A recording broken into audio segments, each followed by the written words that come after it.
The most important thing we have to do to solve the global warming or climate change problem is that we have to create a sustainable economy. What do I mean by sustainability? I mean an economy that's capable of going on being productive and useful to society indefinitely. An economy that can meet the needs of the present without compromising opportunities for futures to meet their needs as well. And ultimately, sustainability is a question of energy. Why is that?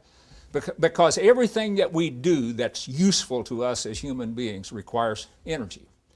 Our houses, our clothes, our cars, our food, all require energy to make, to produce. It all requires energy to use. In fact, all of those things are simply concentrated energy. All matter is nothing more than concentrated energy. All of the human usefulness, our thinking, our working, our creative, all of that human creativity or imagination or work, it all requires energy. The brain uses a significant portion of the energy that's used by body, and all that energy comes from the physical energy as well. But equally important, that human energy is a product of society. Because, see, we're not born as useful, productive people that can do things for other people. We're born as helpless little babies, and we have to be cared for and nurtured and raised and civilized and educated. And that requires society, families, communities. Society as a whole has to put a major investment into those human energy before it becomes useful.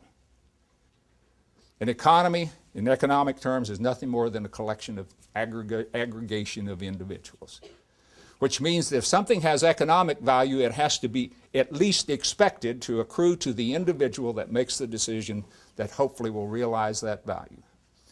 Which says that all economic value then is tempered in terms of the individual realizing the benefit, and it makes no economic sense to invest in anything that you expect to return a benefit after you're dead. If it's all about the individual, then economic value is inherently short-term in nature. And it's not just saying that philosophically. If you look at the interest rates, that reflects a time preference, because individuals are making a decision that says, I would rather have it now than wait for it later, because I might not be here to get it later. If I have it now, I can use it to be productive between now and then. It's all about me. I'm actually more concerned about the lack of sustainability in the social energy than I am the physical energy, because we might find another source of physical energy. Let's say we got nuclear fusion or something, but if we don't do something to restore and regenerate the civility within society, we'll simply use that energy to blow the world up, and then what will we have gained? We have to invest in the future. The basic question confronting us today, will we be willing in general to forego at least some part of our narrow individual self-interest and make the necessary investments in long-run sustainability?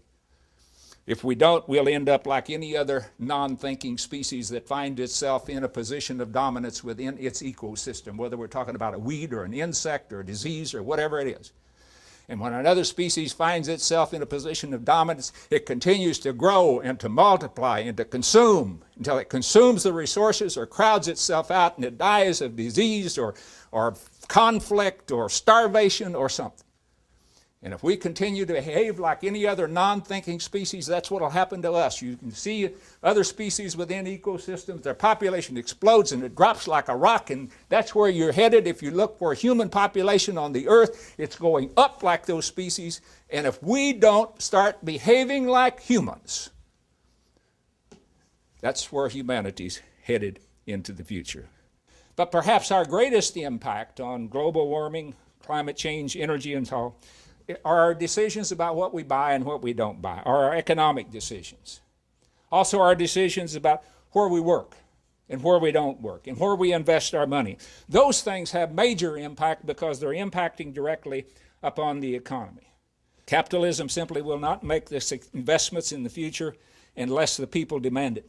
We have to find the ability to work together through government for the common good. We're not equal in terms of our ability to contribute. And if we, any sense in which we have rights, then we have to ensure that through government. A sustainable economy will require that we work together for the common good. Most of the things that we have to do for the long-run good of humanity, we have to do it because we know it's the right thing to do, and it's what makes our life good by being concerned about other people, including those people of the future. We just, It's not all economics, folks. It's not a simple matter of economics. It's about society, and it's about ethics, and about individual economics.